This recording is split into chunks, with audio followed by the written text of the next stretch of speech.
አሁን ደግሞ የእግዚአብሔርን ቃል እንማማራለን። የእግዚአብሔርን ቃል በመካከላችን ሆኖ የሚያስተምረን፣ የሚመክረን፣ የሚገስጸን፣ አቅጣጫ የሚያሳየን፣ ቤተ ክርስቲያንን የሚያስውባት፣ የሚያሳምራት፣ የሚያስጊጣት፣ ለሙሽራው የሚያዘጋጃት፣ ሙሽሪት የሚያደርጋት ቅዱሱ እግዚአብሔር መንፈስ ቅዱስ ነው።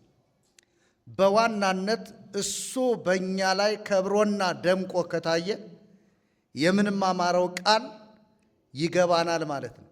ክብር ለኢየሱስ ይሁን። መንፈስ ቅዱስ ስለሚያስተምረው የእግዚአብሔር ቃል ነው። ስጋውያን የሚናገሩት ነገር የስጋውያን ወይም የሰዎች ቃል ነው። ዓለማውያን የሚያወሩት የዓለማውያን ቃል ነው። የእግዚአብሔር ቃል ግን የእግዚአብሔር ቃል የሚያሰኘው አንዱ በእግዚአብሔር መንፈስ የተጻፈና በእግዚአብሔር መንፈስ የሚነገር ስለሆነ ያለ እግዚአብሔር መንፈስ የሚነገር የእግዚአብሔር ቃል ካለ እሱ የእግዚአብሔር ቃል አይደለም። በነገራችን ላይ መጽሐፍ ቅዱስን አማኞች ናቸው የእግዚአብሔር ቃል የሚያደርጉት። የማያምኑ ሰዎች እንደ ፊክሽን ሊጠቀሙበት ይችላሉ፣ ሊፈላሰፉበት ይችላሉ። የሚያምኑት ግን ሲያምኑ በተቀበሉት በታተሙበት በቅዱሱ መንፈስ ስለሚተረጉሙት፣ ሃሌሉያ፣ ስለሚረዱት የእግዚአብሔር ቃል ነው። ይሄም ደግሞ ይፈውሳል። ስሙ የተባረከ ይሁን። ሁላችንም ዛሬ በዕለቱ የምንካፈለውን ቃል በአንደኛ ቆሮንቶስ ምዕራፍ 1 ያለውን ክፍል እናወጣለን። አንደኛ ቆሮንቶስ ምዕራፍ 1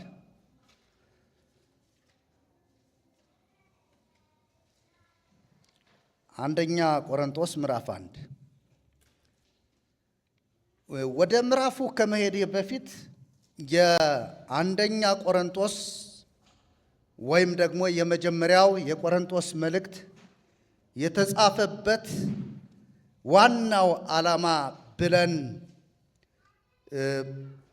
ብንጠይቅ ጳውሎስ በቆሮንቶስ የነበሩት የሃይማኖት ብዝሃነት ወይም የእምነቶች ብዛት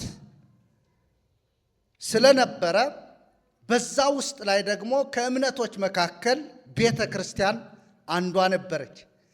በቆሮንቶስ የምትኖረዋ የቆሮንቶስ ቤተ ክርስቲያን ራሷ እንደ አንድ ቤተ እምነት ስለነበረች፣ በዛ መካከል ግን ብዙዎች ባዕዳን አማልክትን የሚያመልኩ ሃይማኖተኞች ስለነበሩ የነዚህ የሃይማኖተኞች ትምህርት ደግሞ ወደ ቤተ ክርስቲያን ዓለማዊነትን፣ ስጋዊነትን እና ክርክርን፣ ጥላቻን በማስገባት ቤተ ክርስቲያንን በክርስቶስ ኢየሱስ ካገኘችበት ከእውነተኛው ሕይወት እንዲወጡና ምንፍቅና ውስጥ እንዲገቡ አድርጓቸዋል። መናፍቃን እንዲሆኑ ማለት ነው አድርጓቸዋል።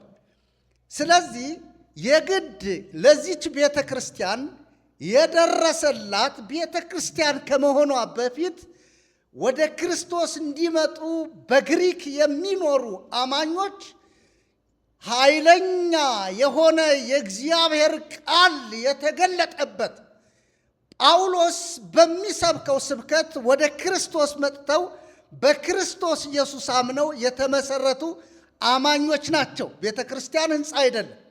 ቤተ ክርስቲያን የሆነ በድንጋይ በምን የተሰራ አይደለም። ቤተ ክርስቲያን እነዚህ አማኞች የተሰበሰቡባት ስብስብ ነች። ስለዚህ ይህችን ቤተ ክርስቲያን እንደገና ተመልሶ ምን ማድረግ ነበረበት? አቅጣጫ ማሳየት ነበረበት። ከስህተት እንድትመለስ እንደገና ከያዘችው ከዛ ከእውነተኛው መንገድ ከወረደችበት ክብር እንደገና እንድትመለስ አጠቃላይ ከዚህ በፊት ያልገባቸው ነገር በደንብ እንዲገባቸው ለማድረግ ይህንም ደብዳቤ ሐዋርያው ሲጽፍ እናያለን። ለእግዚአብሔር ክብር ይሁንልን። በሌላ ማገላለጥ ልንገልጠው እንችላለን። ነገር ግን ዋናው በቤተ ክርስቲያኒቱ ውስጥ ብዙ ጥያቄዎች ተፈጥረዋል። ለምሳሌ ትንሣኤ ሙታንን በተመለከተ የተፈጠረው ችግር ቀላል አልነበረም። በትንሣኤ ሙታን ጉዳይ ብዙ ጊዜ ችግሮች ይፈጠራሉ በቤተ ክርስቲያን ውስጥ። ስለዚህ ስለ ትንሣኤ ሙታን ምን ማለት እንደሆነ በደንብ አስረግጦ ለማስረዳት ሐዋርያው እንደገና እንዲመለሱ የምክረ ሐሳብ ይነግራቸዋል። ሌላው መከፋፈል አለ። መከፋፈል አንዱ እኔ ክርስቶስ ነኝ፣ አንዱ የአጵሎስ ነኝ፣ አንዱ የኬፋ ነኝ በሚል ሰዋዊ በሆነ ስጋዊ በሆነ አስተሳሰብ ውስጥ ገብተው ክርስቶስን ወደ ሰዎች ለመከፋፈልና በሰዎች ልክ ለመለካት የተሞከረ ሙከራ ነበር። ይህንን ለመመለስ የግድ ሐዋርያው ይህንን ደብዳቤ መጻፍ ነበረበት። ይህን የምናገረው ዝም ብዬ አይደለም። አሁንም ያለችዋን ቤተ ክርስቲያን እንደገና ማየት እንዳለብን ስለገባኝ ነው። ስለዚህ ሐዋርያው በዚህ መልእክቱ ከጻፋቸው አንዱ ምዕራፍ 1 ነው። ምዕራፍ 1 ላይ ሂደን ስናነብ እንግዲህ ታውቃላችሁ የቆሮንቶስ ቤተ ክርስቲያን በግሪክ የተመሰረተች ነች። ግሪክ እንግዲህ እንደሚታወቀው በዓለም ዕውቅ የሆነች ከተማ ነች። ስለዚህ ግሪካውያን በጥበብ እና በብዙ ብልሃት የታወቁ ናቸው። ፈላስፎች ናቸው። በጣም የተራቀቁ የረቀቀ አእምሮ ያላቸው ሰዎች ናቸው። ስለዚህ ይህች ከተማ በንግድም የምትታወቅ ከተማ ነበረች። እንግዲህ በዛ ውስጥ ላይ ወንጌል ለመስበክ እጅግ ከባድ ነው። ነገር ግን መንፈስ ቅዱስ ካለ የትኛውም የጠነከረ ጥበበኞች፣ አስተዋዮች፣ ባለጠጎች፣ ነገስታት፣ መኳንንት፣ መሳፍንት ተብለው የተቀመጡ ቢኖሩ መንፈስ ቅዱስ ግን ከኛ ጋር ከሰራ ከአገልጋይ ጋር ካለ የትኛውንም ነገር ጥሶ መሄድ ይቻላልና ሐዋርያው በዚህ አገር ይህንን ወንጌል በእምነት በድፍረት ሰብኮ ብዙዎችን ወደ ክርስቶስ ኢየሱስ እንዲመጡ እንዳደረገ መጽሐፍቶቹ ይነግሩናል ማለት ነው። ስለዚህ ክፍል ከተጠቀሱት ምዕራፎች አንዱ ይህ ምዕራፍ 1 ነው። ምዕራፍ 1 ምናልባት በዚህ በእንትን የከፋፈሉት አለ።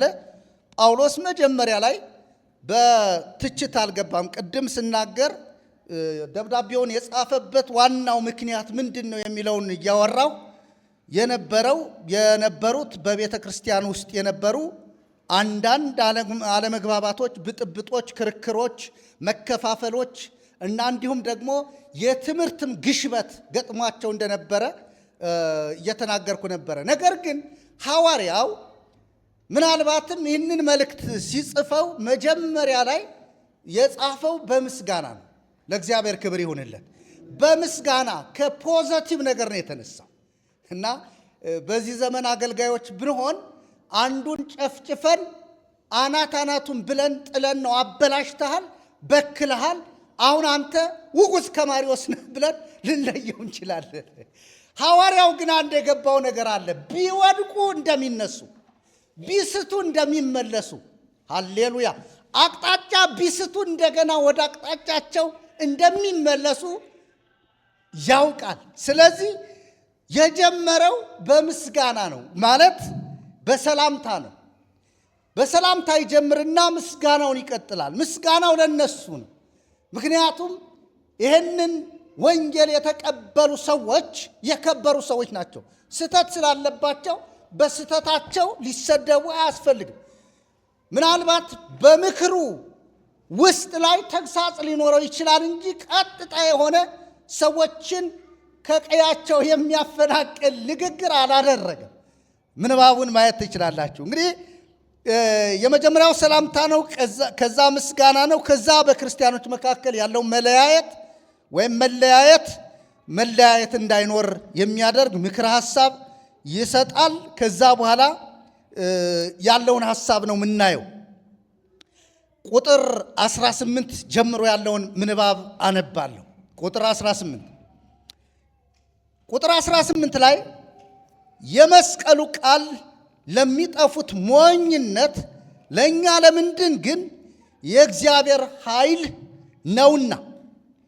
የጥበበኞችን ጥበብ አጠፋለሁ፣ የአስተዋዮችንም ማስተዋል እጥላለሁ ተብሎ ተጽፏልና። ጥበበኛ የት አለ? ጸሐፊስ የት አለ? የዚች ዓለም መርማሪስ የት አለ? እግዚአብሔር የዚችን ዓለም ጥበብ ሞኝነት እንዲሆን አላደረገምን? በእግዚአብሔር ጥበብ ምክንያት ዓለም እግዚአብሔርን በጥበቧ ስላላወቀች በስብከት ሞኝነት የሚያምኑትን ሊያድን የእግዚአብሔር በጎ ፈቃድ ሆኗልና።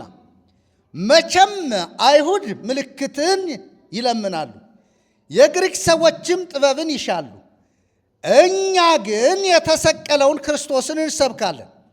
ይህም ለአይሁድ መሰናከያ ለአሕዛብም ሞኝነት ነው። ለተጠሩት ግን አይሁድ ቢሆኑ የግሪክ ሰዎችም ቢሆኑ የእግዚአብሔር ኃይልና የእግዚአብሔር ጥበብ የሆነው ክርስቶስ ነው። ከሰው ይልቅ የእግዚአብሔር ሞኝነት ይጠበባልና የእግዚአብሔርም ድካም ከሰው ይልቅ ይበረታልና። ወንድሞች ሆይ መጠራታችሁን ተመልከቱ። እንደ ሰው ጥበብ ጥበበኞች የሆኑ ብዙዎች፣ ኃያላን የሆኑ ብዙዎች፣ ባላባቶች የሆኑ ብዙዎች አልተጠሩም። ነገር ግን እግዚአብሔር ጥበበኞችን እንዲያሳፍር የዓለምን ሞኝ ነገር መረጠ። ብርቱንም ነገር እንዲያሳፍር እግዚአብሔር የዓለምን ድካም ነገር መረጠ። እግዚአብሔርም የሰውን ነገር እንዲያጠፋ የዓለምን ምናምንቴ ነገር፣ የተናቀውንም ነገር፣ ያልሆነውንም ነገር መረጠ። ሥጋን የለበሰ ሁሉ በእግዚአብሔር ፊት እንዳይመካ፣ ነገር ግን የሚመካ በእግዚአብሔር ይመካ ተብሎ እንደተጻፈው ይሆን ዘንድ ከእግዚአብሔር ዘንድ ጥበብና ጽድቅ ቅድስናም ቤዛነትም በተደረገልን በክርስቶስ ኢየሱስ የሆናችሁ ከእርሱ ነው ይላል። ክብር ለጌታ ይሁን። ብተወው ይህን ንባብ እንዳለ አንብቤ ብተወው ደስ ይላል። ለጌታ ክብር ይሁን። ስለዚህ ብዙ ጊዜ ልንጠቅሰው እንችላለን። ብዙ ጊዜ ይህንን ትምህርት ልናየው እንችላለን። በብዙ መንገድ ልንማረው እንችላለን፣ ተምረነዋል። ነገር ግን በጣም ሐዋርያው እዚህ ላይ አተኩሮ ከተናገረበት አንዱ ጉዳይ የመስቀሉ ጉዳይ ነው። የመስቀሉ ጉዳይ እጅግ አሳሳቢ ነው። ትርጉምም ያሸዋል። ምን ያሸዋል አልኳችሁ? ትርጉም ያሸዋል። ምኑ? መስቀሉ። እንግዲህ መስቀሉ ስንል ምናልባት በአንዳንዶቹ ዘንድ የተመሳቀለው እንጨቱ ሊሆን ይችላል፣ ወይም ብረቱ ሊሆን ይችላል። በአንዳንዶች ዘንድ ደግሞ በገባቸው መስቀል ማለት ጌታ እንደተናገረው መከራ ነው። ለእኛም መስቀል ማለት ምን ማለት ነው? መከራ ነው። አይደለም ነው? ሌላ ይሄ አይደለም። ይሄ መስቀል ነው አይደለ? መስቀል ይሄ የተመሳቀለ እንጨት ነው። ጌታችን ኢየሱስ እንዲህ ባለ መስቀል ላይ ተሰቀለ፣ እጆቹን እግሮቹን ተቸነከረ ብለን ለመናገርና ይህ መስቀል ለእኛ ምልክታችን ነው። ጌታችን የሞተበት ነው። ይሄ መስቀል ለእኛ ብዙ ሰዎች ጠላትም ያደርጉታል። የእንጨት ጠላት የለንም። በነገራችን ላይ እንጨት ጠላታችን ሊሆን አይችልም። ማንም ጠላት የለንም። ጌታ መቼ ጠላቶች አለ? እዚህ ሲሰቅሉት እኮ ነው አባ እስራኤሎሙ እስመ በዘየአምሩ ይገብሩ ያላቸው። የሚያደርጉትን አያውቁምና አባት ሆይ ምን በላቸው? ይቅር በላቸው ያለ እኮ እዚህ ሲሰቀል ነው። ይህንማ እንዲያውም ምንም እንትን አይለው። ምን ይሄ እኮ ወሰዱ፣ ሰቀሉበት። ሲሰቅሉበት አትስቀሉብኝ ማለት አይችልም፣ ግዑዝ ነው። ነገር ግን ይህንን መስቀል እሱ ተሰቅሎበታልና ብለን ደግሞ አንሳለመው፣ አንሰግድለትም። የሚሰገድለት እዚህ መስቀል ላይ የተሰቀለው ነው። እሱ ነው መስቀሉ። ማን ነው? ኢየሱስ ነው። ኢየሱስን የመስቀሉ ቃል ይላል ለሚጠፉት ሞኝነት ብሎ ነው የሚጀምር። ለምኖች እስኪ ንገሩኝ? ለሚጠፉት ነው። ክብር ለኢየሱስ ይሁን። በጣም እዚህ ላይ በደንብ መናገር ስላለብኝ ነው። የመስቀሉ ቃል ለሚጠፉት ምንድን ነው? ሞኝነት ነው። ለሚድኑት ግን ወይም ለእኛ ለምንድን ግን የእግዚአብሔር ምንድን ነው? ኃይል ነው። ክብር ለኢየሱስ ይሁን። ያው የመስቀሉ ቃል ሲልህ እዚህ ላይ የተሰቀለውን አካላዊ ማንነት ነው የሚነግርህ። የመስቀሉ ቃል ሲልህ ያንን መስቀል ላይ ከመውጣቱ በፊት በመጀመሪያው ቃል ነበረ፣ በእግዚአብሔር ዘንድ ነበረ፣ እግዚአብሔር ነበረ፣ ሥጋ ሆነ፣ ጸጋና እውነትን ተሞልቶ በእኛ አደረ የተባለውን ጌታን ነው እዚህ ላይ የሚያሳየን መስቀሉ ቃል የሚለው። ለዚህ ነው ሌላም ቦታ ላይ ሐዋርያው ይህንን ክፍል ይናገራል። ምናልባት የመስቀሉን ቃል ዛሬ በደንብ ሰዎች ማወቅ አለባቸው ብዬ አስባለሁ። የመስቀሉ ቃል ለሚጠፉት ሞኝነት ነው ሲል ስለዚህ የተነገረውን ጉዳይ እንዳልሆነ ሊገባን ያስፈልጋል። መስቀል ምንድን ነው ብለናል? መከራ ነው ብለናል። መከራውን የተቀበለው ማን ነው? መስቀሉ ወይንስ ከመስቀሉ የተሰቀለው? ከመስቀሉ የተሰቀለው ነው መከራውን የተቀበለው። ለዚህ እኮ ነው ጌታ የሚወደኝ ቢኖር ዕለት ዕለት መስቀሉን ተሸክሞ ይከተለኝ። ምኑን ነው ያለው?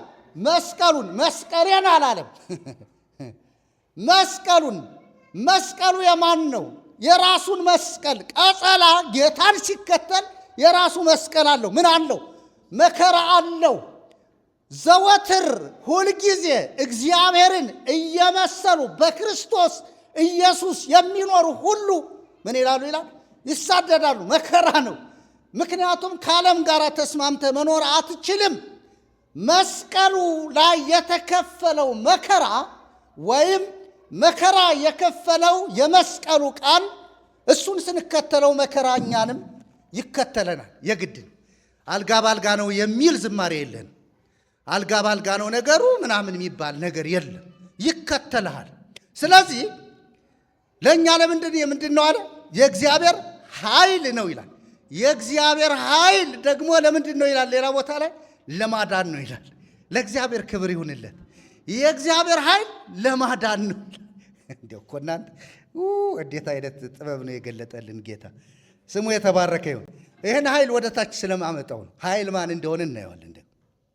ከዛ ቀጥሎ የጥበበኞችን ጥበብ አጠፋለሁ፣ የጥበበኞችን ጥበብ አጠፋለሁ፣ የአስተዋዮችንም ማስተዋል እጥላለሁ ይላል። ይሁትላችሁን ጥበበኞች አሉ፣ አስተዋዮች አሉ። ነገርየው ቅድም መግቢያ ላይ እንደተናገርኩት የተጻፈው ለጠቢባን ነው። ጠቢባን ናቸው። በጌታ ከሆኑ በኋላ እንደገና ወደ ቀደመ ፍልስፍናቸው፣ ወደ ቀደመ ጥበባቸው፣ ወደ ቀደመ ዕውቀታቸው፣ ወደ ቀደመ አእምሮአዊ ስብዕናቸው የተመለሱ ሰዎች ናቸው። እነዚህ ሰዎች ደብዳቤው የሚጻፍ እንደገና ግብረ መልሱ የሚነገራቸው ለመሰላችሁ ለምንድን ነው እንደዚህ ያለ ብለን መጠየቅ አለብናል። ለምንድን ነው የጥበበኞችን ጥበብ ምን እላለሁ አጠፋለሁ ያለ? ለምንድን ነው? እነዚህ ሰዎች ወደ ጥበብ ተመልሰዋል ማለት ነው። ጥበብ ወደ ምትባል ነገር ተመልሰዋል። በነገራችን ላይ ይሄ ጥበብ ከባድ ነው። ጥበብ አምላክን ይሰራል። እውነት ሐሰት? አምላክ ይሰራል እኮ አይደለም። እንጨት ጠርበው ድንጋይ ለዝበው ወይም እንጨት ጠርበው በወርቅ ለብጠው በሰው ወይም በሌላ እንስሳ ምስል ሰርተው አቁመው አምላካችን ይሄ ነው ብለው ያንን አምላክ ሰርተው የነሱን አምላክ ዓይን እያለው ዓይን ሰርተውለት የማያይ፣ ጆሮ ሰርተውለት የማይሰማ፣ አፍንጫ አድርገውለት የማያሸት፣ አፍ አድርገውለት የማይናገር፣ እጅ ሰርተውለት የማይዳብስ፣ እግር ሰርተውለት የማይሄድ እስትንፋስ የሌለው አምላክን ጥበብ ይሰራል። ጥበብ ይህ ነው። ጥበብ አምላክ የሚባል ነገርም ይሰራል ማለት ነው። እኛ ግን አንድ አምላክ አለ። ማንም የማይሰራው፣ ማንም የማይቀርበው፣ ማንም ሊነካው የማይችል ብቻውን ትምክተኛ የሆነ ነገር ግን ደግሞ ቸር አባት አንድ ልጁን ለእኛ አሳልፎ በመስጠት እኛን ለማዳን መስቀል ላይ ልጁን አሳልፎ የሰጠ ሩህሩህ ሃሌሉያ መሐሪ አባት አምላክ እግዚአብሔር አንድ ብቻ ነው። ስሙ የተባረከ ይሁን። እሱ በማንም አይተካም፣ በምንም አይመሰልም፣ ምንም አይነት ፎቶ አያስፈልገውም። እሱ በሰማይ በምድር ምሉ ነው። ክብር ለኢየሱስ ይሁን። ለዘመናት የሸመገለ የማያረጅ ሁልጊዜ ያው እሱ ቅዱስ ስሙ የተባረከ ይሁን እና ያንን ጥበብ የምትሰራውን እሱን እግዚአብሔር ምን ይላል? ያጠፋዋል። ያጠፋዋል። የሚያጠፋው በጥበብ ነው። እግዚአብሔርም አሜን ነው። በጥበብ ነው የሚያጠፋው። ማን እንደሆነ ላሳያችሁ። በጥበብ ያጠፋዋል። የአስተዋዮችንም ማስተዋል እጥላለሁ ይላል። አስተዋዮች አሉ የሚቀምሩ። ለምሳሌ ሐዋርያው ጳውሎስ ወደዛ ቦታ እንደገና ይህንን ደብዳቤ ሲጽፍላቸውና በመልእክቱ ውስጥ ነገሮችን ሲያካትት ነገሮቻቸውን እያየ ነው። የሆነ አስተዋይ የሚመስሉ ሰዎች አሉ። በቃ ትኩር አድርገው ተመልክተው ይሄ ነገር እንዲህ መሆን አለበት የሚሉ ተመራማሪዎች አሉ። አየ አስተዋይ የሚመስሉ ከጥበበኞች ጋር ቁጭ ብለው ነገሩ እንዲህ ነው፣ እንዲህ ቢሆን እንደዚህ እኮ ትክክል አይደለም። ወንድሜ እኔ እኮ ጌታን እንዲህ ተፈላስፌ አይደለም የተቀበልኩት። በፍልስፍና ቢሆን መቼም ጌታን አልቀበለው። በሞኝነት በስብከት ሞኝነት ነው ጌታን የተቀበልኩት። ስለዚህ ይህንን የተቀበሉትን ነገር ትንሽ ቀለል የሚያደርጉ ሰዎች እንዳሉ እዚሁ ክፍል ላይ ይናገራል። ከዛ በጣም የሚገርመው ጥያቄ ይጠይቃል። ጥበበኛ የት አለ ይላል። አለ። ዋው! ክብር ለኢየሱስ ይሁን። ጥበብ ያለ እግዚአብሔር ከንቱ ነው። ማስተዋል ያለ እግዚአብሔር ከንቱ ነው። ያው ምንም እንኳ ተፈላስፈህ መጥቀህ የሆነ ሰማይ ሰባተኛው ሰማይ ምናምን 9 ፕላኔቶች አሁን ወደ 11 ምናምን ወደ 15 ደርሰዋል እያልክ ብትመራመር አትደርስበትም። ለምን መሰለ? ያንን ሁሉ ከንቱ ያደርጋል እግዚአብሔር። እሱን ሁሉ ፈረካክሶ የሚያጠፋ እንዳልነበረ የሚያደርግ አምላክ ነው እግዚአብሔር። እግዚአብሔር የተባረከ ይሁን። አለ ይላል ጸሐፊው። ጥበበኛ አለ ብሎ ሲጠይቅ ጸሐፊ ሴት አለ? የዚች ዓለም መርማሪ ሴት አለ? ጥያቄ ምልክት ካለ ጥያቄውን መልሱልኝ ነው። አለ ወይ? አለ። አሁን በእኛ ዘመን አለ አለ። እሺ ምን ይላል? እግዚአብሔር የዚችን ዓለም ጥበብ ሞኝነት እንዲሆን አላደረገምን? ንገሩኝ። የዚችን ዓለም ጥበብ ሞኝነት አላደረገምን? እሺ በእግዚአብሔር ጥበብ ምክንያት ዓለም እግዚአብሔርን በጥበቧ ስላላወቀች በስብከት ሞኝነት የሚያምኑትን ሊያድን የእግዚአብሔር በጎ ፈቃድ ሆኗል። ክብር ለኢየሱስ ይሁን።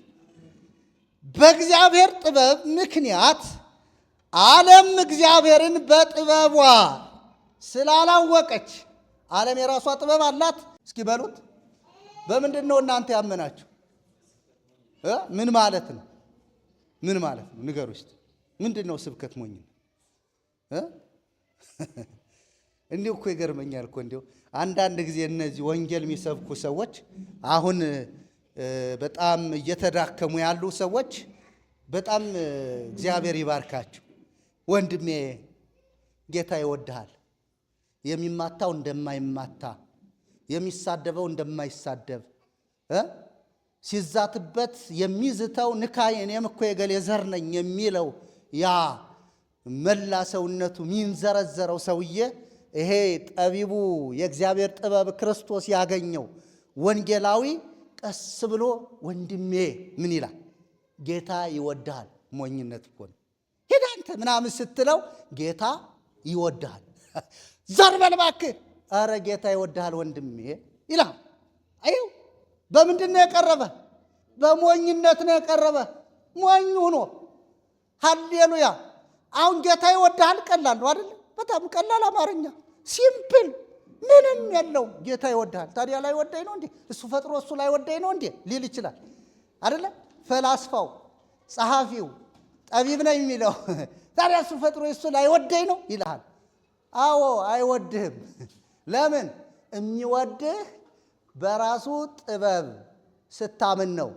ለምን? ይሄን ደግሞ ልንገርህ፣ በኃይል አይደለም፣ በብርታት አይደለም፣ በጉልበትም አይደለም፣ በራሴ ዕውቀትም አይደለም፣ በራሱ በእግዚአብሔር በላከው የስብከት ሞኝነት። ስብከት የምስራች ነው። ነገሩን የምትነግረው ነው።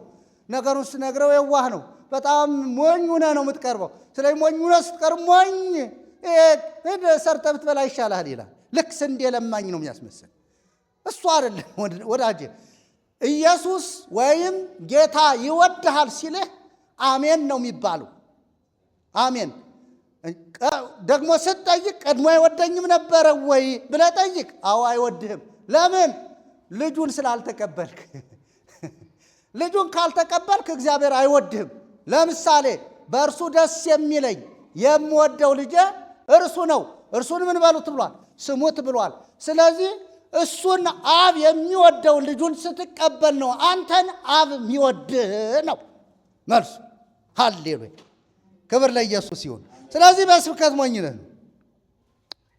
አያያያይ ከዛ ቀጥሎ ምን ይላል መሰላችሁ?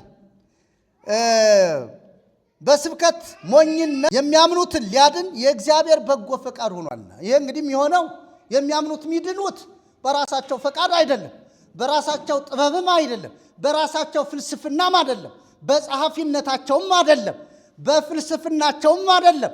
የሚድኑት በእግዚአብሔር በጎ ፈቃድ ነው። የእግዚአብሔር በጎ ፈቃድ ደግሞ በክርስቶስ ኢየሱስ የሆነ የማዳን መንገድ ነው። መቼም አይሁድ ምልክትን ይለምናሉ፣ የግሪክ ሰዎችም ጥበብን ይሻሉ። ለምንድን ነው አይሁድን ያስገባቸው ነው ጥያቄ። ነገርየው ይሁትላችሁ በጣም የሚገርመው በዚህም ዘመን ያለ ነው ይሄ ጉዳይ። ሁልጊዜም እኔ እንደው ልንገራችሁ፣ ክርስቶስ ኢየሱስ እስኪመጣ ድረስ ጥርት ያለች ሎካል ቸርች ወይም አጥቢያ ቤተ ክርስቲያን በምድር ጥርት ብላ ክርስቶስን አትጠብቅም። እስከ ግፋፏ ነው የምትጠብቀው። ግማሹ እንክርዳድ፣ ግማሹ ስንዴ ሆኖ ነው። ለምን? የሚያጠራው እስኪመጣ ድረስ ይቀጥላል። ቤተ ክርስቲያንን የሚያውካት አንዳንዱ ጥበብን የሚሻ የሚለምን፣ አንዳንዱ ደግሞ ምንድነው ምልክትን የሚለምን፣ አንዳንዱ ደግሞ ጥበብን የሚለምን። አያችሁ፣ አሁን አታዩትም? እያያችሁ ነው። ቤተ ክርስቲያን ይዋት እስኪ አሁን ያለችዋን ቤተ ክርስቲያን የእግዚአብሔር ቃል በኃይል ይሰበካል ብላችሁ ታምናላችሁ? በዚህ ዘመን እየተሰበከ አይደለም። በአንዳንድ ቦታዎች አለ፣ ግን በሙላት እየተሰበከ አይደለም። ለምን? እንትን ነው አሁን የሚፈለገው። መቼም አይሁድ ምልክትን ምን ይላሉ? ይለምናሉ። የግሪክ ሰዎችም ጥበብን ይሻሉ፣ ይፈልጋሉ። የግሪክ ሰዎች የሚለምኑት አሁንም የሚፈልጉት ምንድን ነው? ጥበብ ነው። ጥበብ እንደኛ ሀገሩ ጥበብ አይደለም። ጥበብ የሰሎሞን ምንድን ነው መርበብተ ሰሎሞን አይደለም።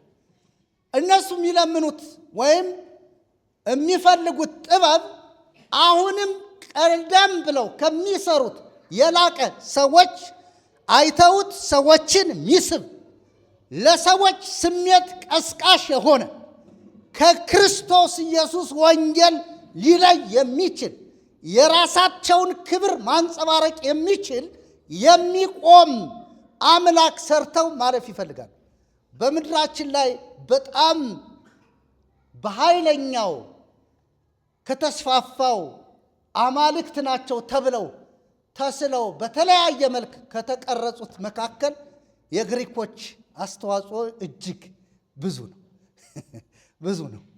ጥበብ ነው። ጥበብ የሚያመጣው የጥበበኞች የፍልስፍና ውጤት ነው።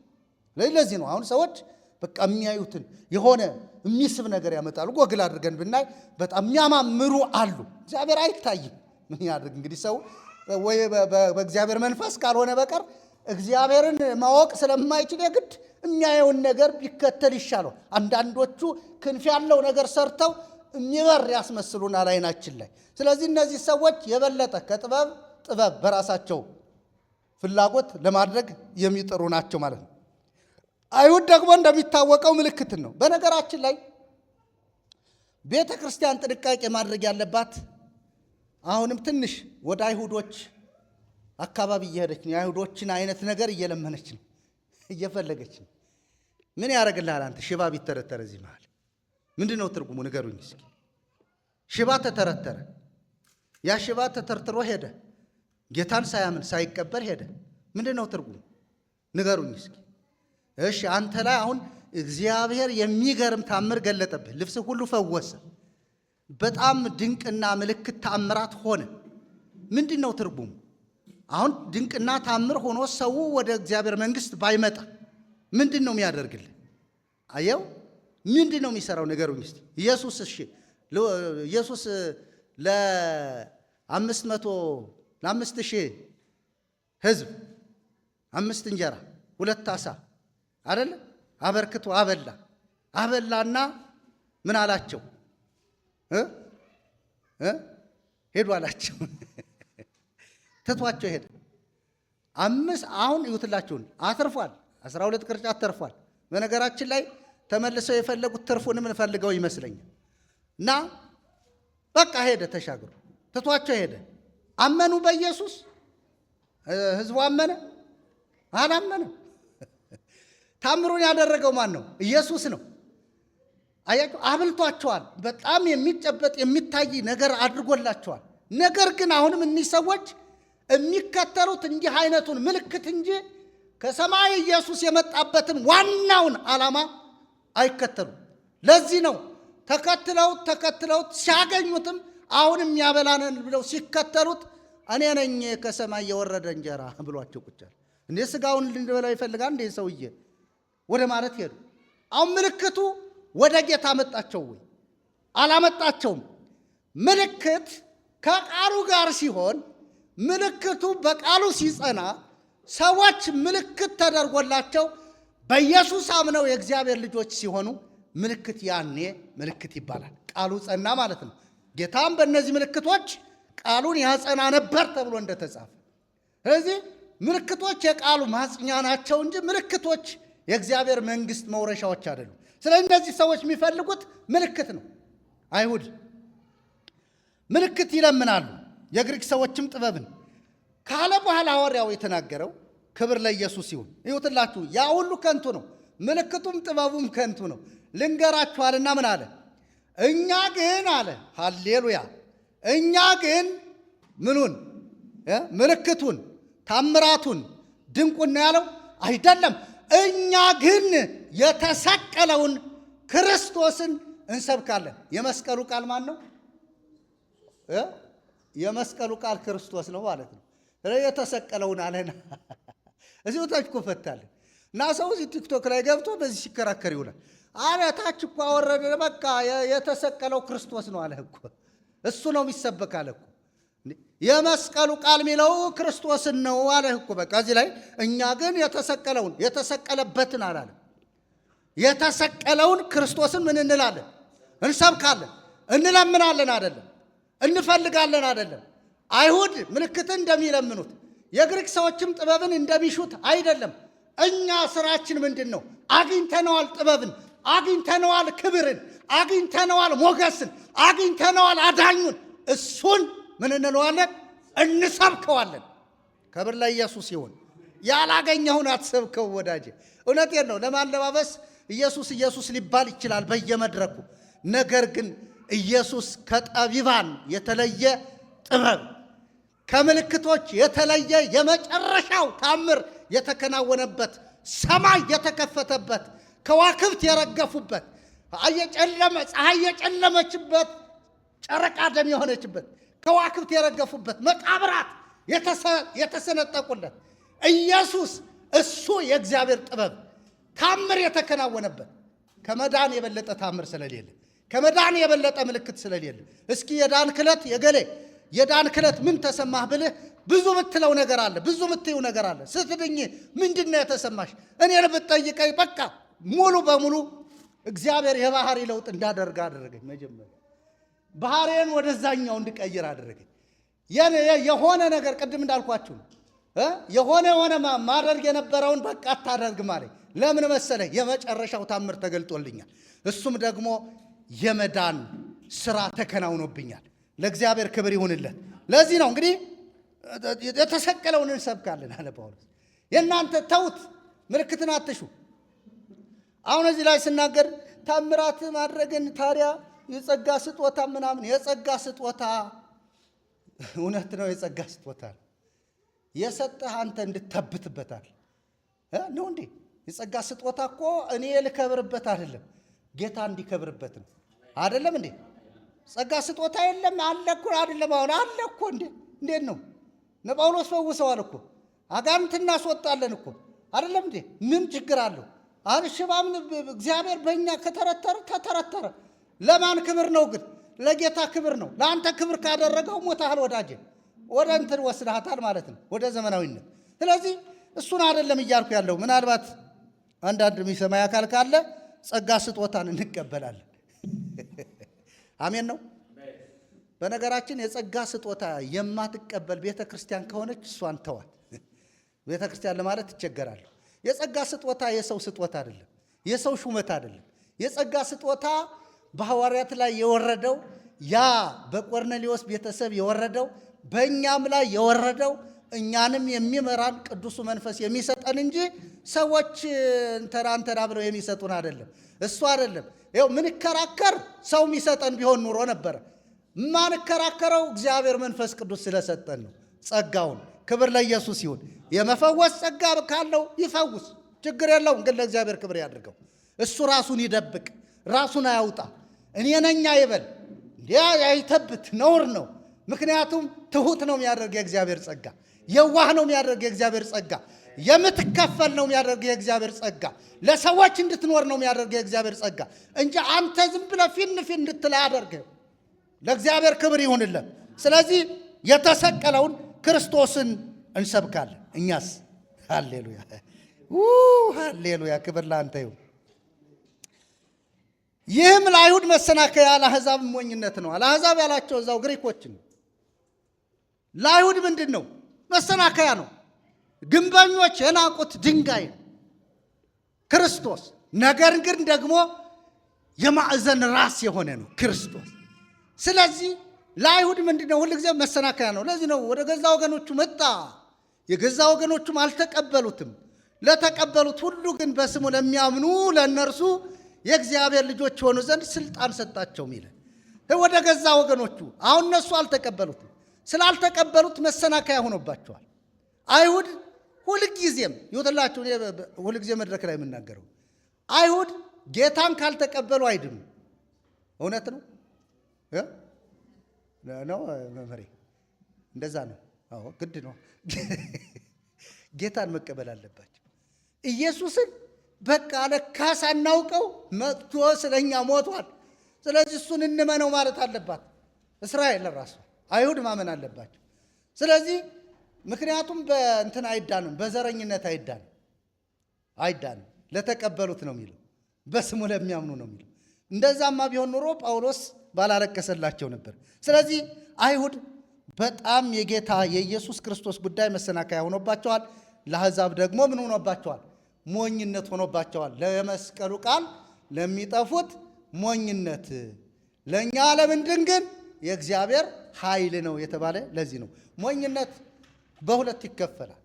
አንደኛው ሞኝ ሆነ እንደ ጌታ ሃሌሉያ ጠጋ ብለህ ጌታ ይወድሃል የምትለው። ሁለተኛው ደግሞ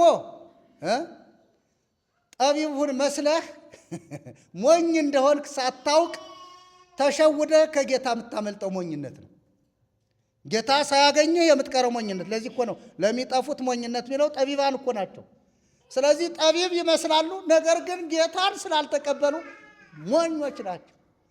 የተቀበሉትና የሚሰብኩት ደግሞ በስብከት ሞኝነት የሚያምኑት የእነሱ ሞኝነት ደግሞ ጥሩ ሞኝነት ነው፣ የእግዚአብሔርም ሞኝነት ነው። ክብር ለኢየሱስ ይሁን። ለተጠሩት ግን አይሁድ ቢሆኑ የግሪክ ሰዎችም ቢሆኑ የእግዚአብሔር ኃይልና የእግዚአብሔር ጥበብ የሆነው ክርስቶስ ነው ይላል። ምን አላቸው? የእግዚአብሔር ኃይል የእግዚአብሔር ጥበብ ማን ነው አለ? ክርስቶስ ነው። በቃ ምንም አሁን ይህንን ትንታኔ ስጠን፣ የእግዚአብሔር ጥበብ የእግዚአብሔር ኃይል ምንድን ነው ምናምን የሚለውን ሌላ ጊዜ እንማማራለን። ነገር ግን ይኸው ለአይሁድም ለግሪክ ሰዎችም ለተጠሩት ሁሉ የእግዚአብሔር ኃይልም የእግዚአብሔር ጥበብም ማን ነው? ክርስቶስ ነው። ክብር ለጌታ ይሁን። ከሰው ይልቅ የእግዚአብሔር ሞኝነት ይጠበባልና። ለዚህ ነው አየ የኛ ሞኝነት የእግዚአብሔር ሞኝነት ነው። እግዚአብሔር በጣም በጣም በጣም በጣም እንዲያው ዝም ብለን ብናስበው በጣም ሞኝ ሆኗል። ለምን ስትሉ በዙፋኑ ዓለምን ሲፈጥር አብሮ የፈጠረውን አይደለም ከሥላሴ አንዱ አካል የሆነው የማይታየውን ወደ መታየት ሲመጣ አብሮ የሰራውን ዓለማት የተፈጠሩበትን በዛ በከበረው ማንነቱ የሚኖረውን ሄድና ሞት ለሰው ልጆች ብሎ ሲልክ አይሞኝነት ያሰኛል። አይሞኝነት ያሰኛል። ነገር ግን እግዚአብሔር ሞኝነቱ አምላክነቱን፣ ኃያልነቱን፣ ብርቱነቱን በፍጹም ሊቀይረው አይችልም። እግዚአብሔር የሚባላ እሳትም ጭምር ስለሆነ ሞኝ ስለሆነ የተዳፈነ እሳት መስሎ ሂደህ ስትነካው ያቃጥላል። እግዚአብሔር በልጁ አይደራደርም። ነገር ግን ልጁን በመስጠት ጉዳይ ላይ በጣም ተሞኝቷል ይላል ሰው። ለዚህ ነው በቃ የእግዚአብሔር ሞኝነት ይጠበባል ነው የሚለው። ሞኝነት ነው ጥበብ ለእግዚአብሔር። አየው ጥበብን የሰጠ እሱ ነው። ነገር ግን አንተ ጥበብ አለኝ ብለህ ስትመካ እሱ ደግሞ የላከው ጥበቡንና ኃይሉን ነው። ነገር ግን እሱን ሳትቀበል ትቀርና ሞኝነት ይሆንብሃል፣ ትጠፋለህ ነው። ነገር ግን ደግሞ የእግዚአብሔር ሞኝነት ደግሞ ለማዳን የሆነ ሞኝነት ነው። ክርስቶስ ኢየሱስን የሰጠን ክብር ለጌታ ይሁን። እንግዲህ ሥጋ የለበሰ ሁሉ በእግዚአብሔር ፊት እንዳይመካ መጨረሻው ቁጥር 29 እስከ 31 ያለውን አነባለሁ። ሥጋ የለበሰ ሁሉ በእግዚአብሔር ፊት እንዳይመካ ነገር ግን የሚመካ በእግዚአብሔር ይመካ ተብሎ እንደተጻፈው ይሆን ዘንድ ከእግዚአብሔር ዘንድ ጥበብና ጽድቅ ቅድስናም ቤዛነትም በተደረገልን በክርስቶስ ኢየሱስ የሆናችሁ ከእርሱ ነው ይላል። ለእግዚአብሔር ክብር ይሆንለት። ሥጋን የለበሰ ሁሉ በማን እንዳይመካ ይላል? በእግዚአብሔር ፊት እንዳይመካ። እግዚአብሔር ሞኝ ነው ብለህ በእግዚአብሔር ፊት አትመካ። ነገር ግን የሚመካ ክብር ለኢየሱስ ይሁን በእግዚአብሔር ይመካ ተብሎ እንደተጻፈው ይሆን ዘንድ ከእግዚአብሔር ዘንድ ጥበብንና ጽድቅ ቅድስና፣ ቅድም ስለ ቅድስና ይል ቤዛነትን በተደረገልን። ስንት ነገር ተደርጎልናል? እስኪ ቁጠሩልኝ። ጥበብ፣ ሃሌሉያ፣ ጥበብ አለን ማለት ነው። ጥበብ፣ ጽድቅ፣ ቅድስና፣ ቤዛነትም ክብር ለጌታ ይሁን በተደረገልን በክርስቶስ ኢየሱስ የሆናችሁ ከእርሱ ነው። ከማን? ከእግዚአብሔር አብ። ክብር ለኢየሱስ ይሁን። ከእግዚአብሔር አብ የተሰጠን ጥበብ፣ ጽድቅ፣ ቅድስና፣ ቤዛነት በማን? በክርስቶስ። ከማን? ከእግዚአብሔር አብ። ለእግዚአብሔር ክብር ይሁንለት። ወገኖቼ ታድለናል። እስኪ ለእግዚአብሔር ክብር አምጡለት።